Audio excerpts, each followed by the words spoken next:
In the late 18th century, around 1758 to 1761, when much of the world was being reshaped by empires, revolutions, and expanding global trade, the Hawaiian Islands were locked in their own age of blood, prophecy, and war.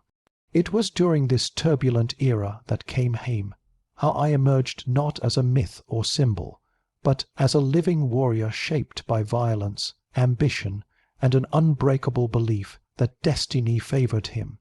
Long before he became known as the unifier of Hawaii, the islands were divided among rival chiefs, each ruling through force, sacred authority, and constant warfare. Survival depended on strength, alliances, and the favor of the gods, and it was in this brutal reality that Kamehameha's legend began to take shape.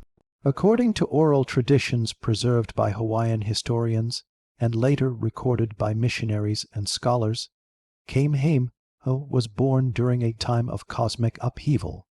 A bright comet is said to have crossed the sky, interpreted by kahuna, the priests of ancient Hawaii, as a sign that a great chief would rise and overturn the old order. His birth coincided with prophecies foretelling a leader who would unite the islands, but such prophecies were dangerous. Powerful chiefs often killed children believed to threaten their rule, and for a time the infant Kamehameha was hidden away to protect him from assassination. Whether every detail of this story is literal or symbolic, what is certain is that his early life was shaped by fear, secrecy, and survival.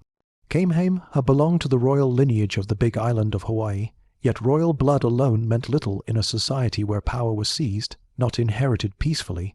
Hawaiian warfare in the 18th century was constant and unforgiving.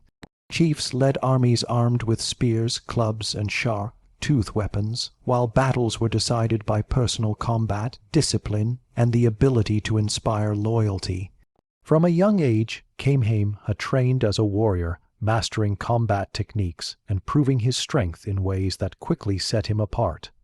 One famous account describes him lifting the Naha stone, a sacred test of legitimacy that symbolized divine approval. Whether exaggerated or not, the story reflects how his reputation for physical power and spiritual favor grew among the people. The political landscape of Hawaii at the time was deeply fragmented. The Big Island alone was divided among multiple high chiefs, each ruling a district and constantly fighting for dominance. Across the sea channels, Maui, Oahu, Kauai, and smaller islands were ruled by their own powerful leaders. Warfare was not random chaos but a structured system governed by kapu, sacred laws that controlled behavior, warfare, and religious life. Breaking kapu could mean death, yet manipulating them could legitimize conquest. Kamehameha understood this system better than most. He did not rely solely on brute force, but learned to combine military action with religious authority, presenting himself as a leader chosen by the gods.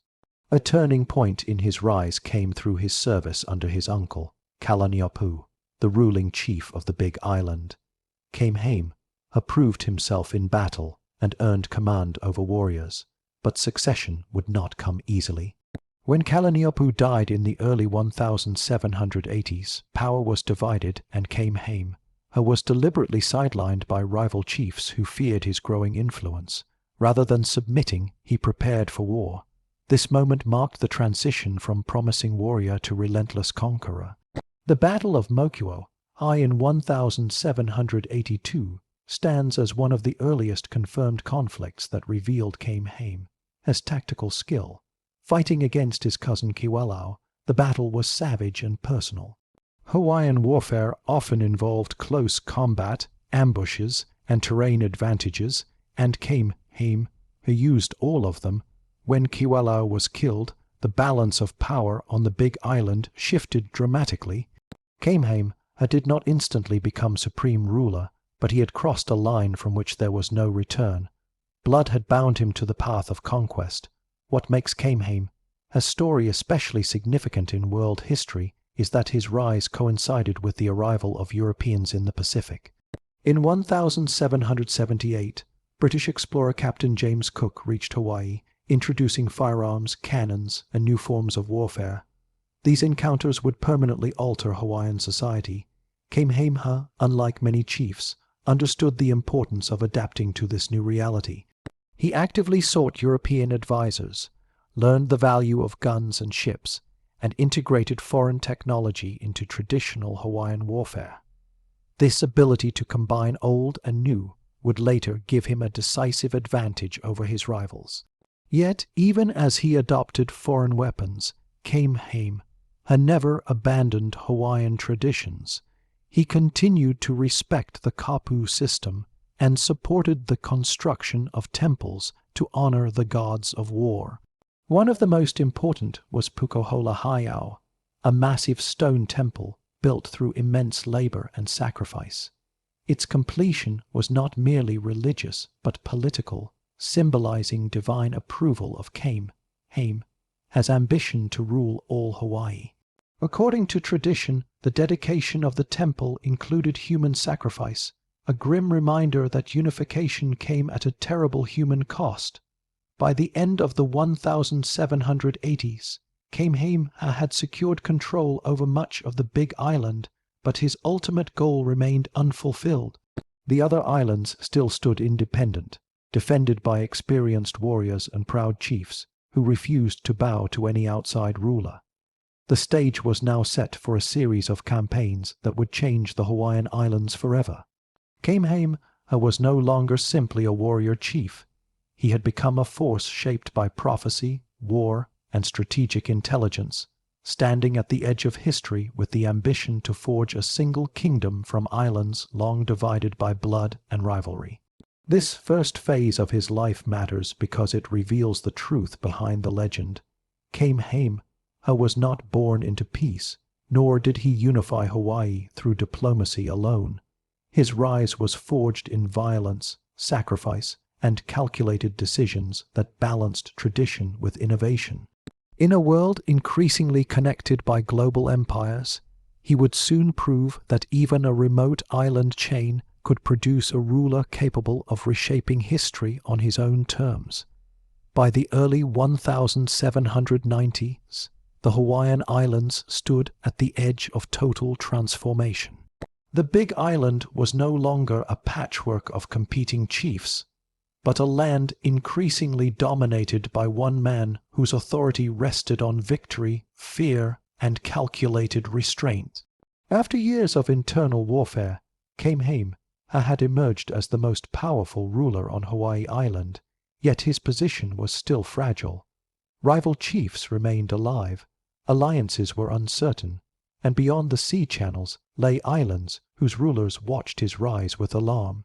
This period marks the most violent and decisive phase of his life, when ambition hardened into conquest and the dream of unification became a campaign of relentless war. The most dangerous threat to Kamehameha's power came not from distant islands, but from within his own domain. Keokuahula, a high-ranking chief with strong claims to authority, controlled parts of the Big Island and refused to submit. Their conflict turned into one of the most destructive civil wars in Hawaiian history. Battles were fought across lava fields and forests, often under brutal conditions. One eruption of Kilauea volcano during Kewa's retreat killed many of his warriors, an event widely interpreted as divine judgment. In Hawaiian belief, nature itself was an extension of the gods, and such disasters carried deep spiritual meaning.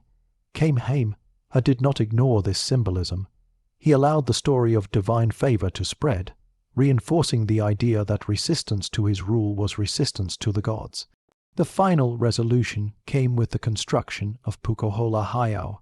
Chiefs and laborers from across the island were forced to carry stones over long distances, a massive show of centralized power.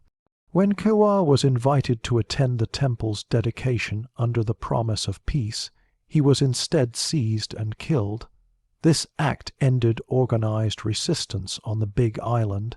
Politically, it was ruthless. Religiously, it was framed as a necessary sacrifice to secure divine blessing. With this single event, Kamehameha eliminated his most dangerous rival and secured unquestioned authority at home. With the big island firmly under control, his attention turned outward. Maui was the first major target. The island was wealthy, fertile, and strategically vital, but it was also defended by seasoned warriors. The invasion culminated in the Battle of Kamehameha around 1790. This battle became legendary for its scale and brutality. Thousands of warriors clashed in a narrow valley where bodies reportedly filled the stream, giving the battle its name. Kamehameha, as forces used superior numbers, discipline, and increasingly foreign weapons. Muskets and cannons, acquired through trade with European and American sailors, changed the nature of Hawaiian warfare. Chiefs who once relied on traditional arms found themselves facing gunfire they could not counter. The fall of Maui marked a turning point. It demonstrated that no island could withstand the combination of traditional Hawaiian tactics and imported military technology. It also revealed Kamehameha has adaptability. He did not merely possess firearms, he learned how to deploy them effectively, placing cannons at strategic positions and protecting them with disciplined infantry. European advisors, some former sailors stranded or settled in Hawaii, played key roles in training his forces. Yet he remained firmly in control, ensuring that foreigners served his goals rather than replacing Hawaiian authority. After Maui, Kamehameha moved against Oahu. The campaign reached its climax at the Battle of Nuuanu in 1795. Oahu's defenders retreated into the Nuuanu Valley, hoping to use the terrain to their advantage. Instead, the narrow ridges became a trap. Cannon fire and musket volleys broke their formations, and many warriors were driven over the steep cliffs.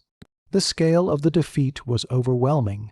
Oahu fell, and with it, control of the central islands of the Hawaiian chain. News of these victories spread rapidly, carried by traders and sailors across the Pacific, transforming Kamehameha's reputation from local conqueror to island king.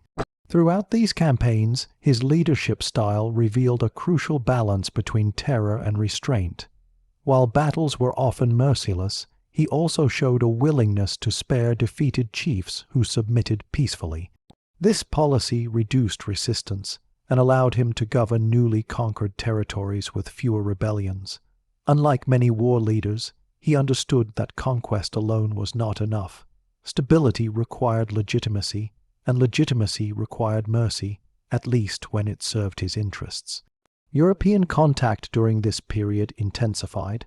Ships from Britain, America, and other nations increasingly visited Hawaiian ports, seeking supplies, trade, and safe harbors. Kamehameha exploited these encounters skillfully. He traded food and water for weapons, ships, and military expertise, but he also controlled access to resources, ensuring that foreign influence remained dependent on his favor. This approach protected Hawaiian sovereignty at a time when many indigenous societies were losing independence to colonial powers. While Hawaii did not escape foreign influence, it avoided immediate colonization, largely because of Kamehameha's centralized authority. By the mid-1790s, only one major island remained outside his control, Kauai. Unlike previous conquests, this final challenge was not resolved through immediate bloodshed. Multiple invasion attempts failed due to storms and logistical difficulties. Rather than endlessly sacrificing warriors, Kamehameha chose patience. Over time, Kauai's ruler recognized the inevitability of unification and agreed to submit peacefully in 1810. This decision completed the unification of the Hawaiian Islands without a final catastrophic war. This phase of Kamehameha's life mattered far beyond Hawaii.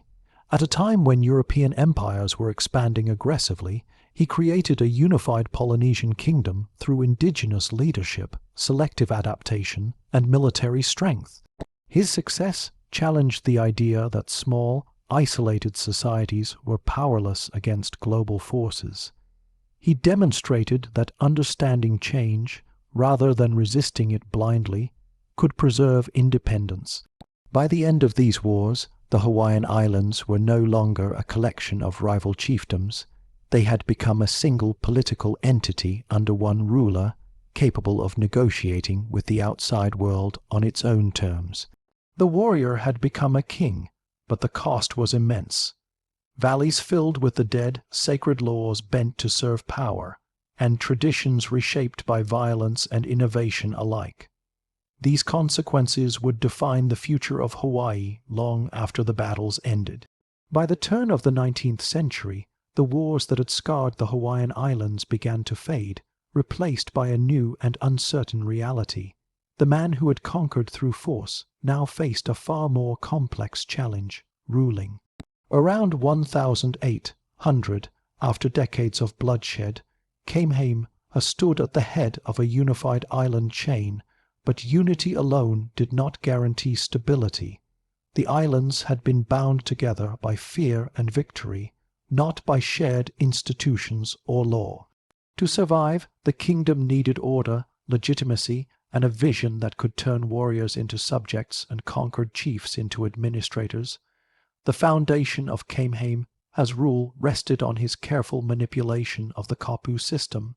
These sacred laws governed every aspect of Hawaiian life, from food and gender roles to warfare and religious practice.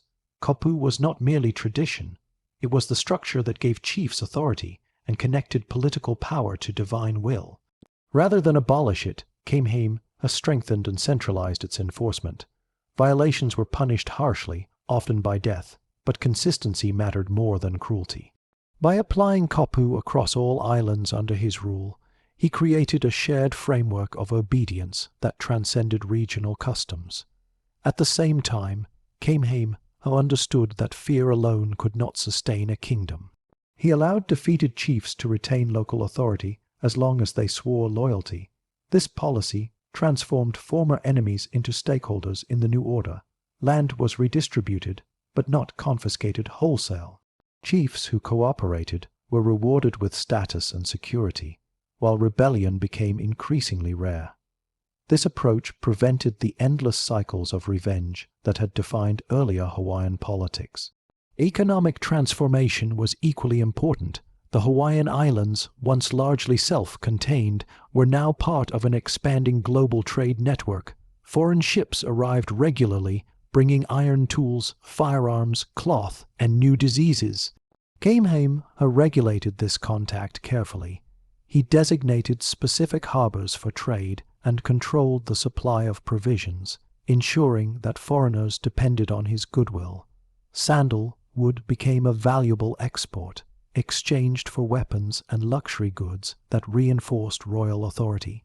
This trade enriched the ruling class, but also tied Hawaii's future to global markets, a decision that would have lasting consequences. Kamehameha also embraced selective modernization. European advisors helped him build ships, train soldiers, and understand foreign diplomacy. Yet he resisted full cultural surrender. Hawaiian language, customs, and religion remained dominant. Foreigners were guests, not rulers, and their influence was tolerated only so long as it served the kingdom's interests. In an era when many indigenous societies were overwhelmed by colonial expansion, this balance was extraordinary. Law and order were reinforced through visible symbols of authority. Royal courts, councils of chiefs, and public ceremonies emphasized unity and hierarchy. Kamehameha presented himself not just as a conqueror, but as a protector. Roads were built, agriculture stabilized, and inter-island conflict largely ceased. For ordinary Hawaiians, life under a single ruler brought fewer wars but heavier obligations. Taxes in labor and goods increased, and kapu enforcement became stricter. But peace replaced constant violence. Perhaps most remarkable was Kamehameha's understanding of diplomacy. He recognized that survival required recognition by foreign powers. By maintaining stable trade relations and avoiding unnecessary provocation, he positioned Hawaii as a neutral and valuable partner in the Pacific. This diplomatic foresight delayed foreign domination and allowed the kingdom to develop on its own terms for several decades. Yet the costs of unification were never forgotten. Thousands had died in battle, families were displaced, and sacred traditions were reshaped to serve centralized power. Kamehameha's rule was effective, but it was not gentle. It was a system built on the memory of violence, reinforced by law, and sustained by careful adaptation to a changing world. By the time he grew old, the islands he once conquered were bound together by shared governance, trade, and identity. Hawaii was no longer a scattering of rival chiefdoms, but a kingdom capable of standing in a rapidly globalizing world. The warrior had become a lawgiver, and conquest had given way to administration. What remained was the question of legacy. Would this system endure beyond the man who created it, or would it fracture under the pressures of foreign influence and internal change? In the final years of his life, as the 19th century advanced, and the Pacific world grew more crowded with foreign ships and ambitions, Kamehameha no longer ruled from the battlefield. By around 1815, age and long years of war had weakened his body, but his authority remained absolute. The kingdom he had forged through violence, law, and adaptation now faced its most delicate test, whether it could survive without the warrior who created it. These last years reveal the full weight of his achievement and the fragility hidden beneath it. Kamehameha's health declined steadily. Accounts from Hawaiian oral tradition and early Western visitors describe a powerful man diminished by age, suffering from illness and limited mobility. Yet even as his strength faded, his control over the kingdom did not. Decisions still flowed from him, enforced by loyal chiefs and administrators who owed their positions to his favor. He spent more time at royal compounds, overseeing governance rather than warfare, and focused on ensuring a smooth transition of power. Succession had always been a source of bloodshed in Hawaiian politics, and he was determined not to let his death unravel everything he had built. His chosen successor was his son, Liholiho, later known as Kamehameha II. Unlike his father, Liholiho had not forged his authority through decades of war. His legitimacy rested entirely on the system Kamehameha created. This reality deeply concerned the aging king. To strengthen his son's position, Kamehameha reinforced alliances among the high-ranking chiefs and emphasized loyalty to the royal line rather than personal ambition. This was a radical shift from older traditions where strength alone justified rule. It marked Hawaii's transition from warrior-based leadership to dynastic monarchy. Death came around 1819, though exact details remain deliberately obscured. In keeping with ancient Hawaiian custom, Kamehameha's body was hidden after death. Only a few trusted individuals knew the location of his remains, a practice meant to protect the mana, the spiritual power believed to reside in the bones of great chiefs. This secrecy ensured that no enemy, internal or external, could desecrate his body or claim spiritual authority through it. To this day, the location of his burial remains unknown, reinforcing the boundary between history and legend. His death did not bring immediate chaos, which itself was a testament to his success. Power passed to Kamehameha II without civil war, something almost unimaginable in earlier Hawaiian history. However, stability proved temporary. Within months, the kapu system that had underpinned Hawaiian society for centuries collapsed. Influential figures close to the new king, including powerful women of the royal court, challenged the old religious laws. The symbolic breaking of kapu marked the end of the ancient Hawaiian religious order. While this occurred after Kamehameha's death, it raised a haunting question. Had the system he built been held together by law or by his personal authority alone? The long-term consequences of Kamehameha's reign are complex and far-reaching. On one hand, he created the Hawaiian Kingdom, a unified state capable of negotiating with global powers rather than being immediately consumed by them. This unity delayed colonization and allowed Hawaii to exist as an independent kingdom recognized by major nations for much of the 19th century. Without his unification, the islands would likely have fallen piecemeal under foreign control far earlier. On the other hand, his embrace of global trade, especially sandalwood exports, tied Hawaii's economy to foreign demand. This dependency would later weaken the kingdom, drawing it deeper into the orbit of Western economic interests. Diseases introduced through foreign contact, which accelerated during and after his reign, devastated the Hawaiian population, while Kamehameha could not have foreseen the full scale of this demographic collapse. His policies opened the door to forces that no single ruler could control. In world history, Kamehameha stands apart from many legendary conquerors. He was neither a European emperor nor a colonial agent. He was an indigenous ruler who mastered the tools of a changing world without surrendering sovereignty outright. His story challenges the idea that global history is shaped only by large empires and industrial powers. From a remote island chain, he built a state through strategy, cultural authority, and adaptability, proving that leadership rooted in local traditions could still operate on a global stage. Today, his legacy remains deeply woven into Hawaiian identity. Statues, chants, and ceremonies honor him not as a flawless hero, but as the founder of the nation. For some, he represents unity and survival. For others, he embodies the violence and sacrifice that accompanied state building. Both interpretations are true. His greatness cannot be separated from the bloodshed that made it possible, nor can the suffering be dismissed as myth. Kamehameha mattered because he stood at a crossroads of history. He was born into a world governed by gods, chiefs, and ritual warfare, and he died in a world increasingly shaped by global trade, diplomacy, and foreign P2O'er. He bridged these worlds with ruthless intelligence and unwavering purpose. The kingdom he created would eventually fall, but the idea of Hawaii as a single people endured, rooted in the legacy of one warrior who turned legend into reality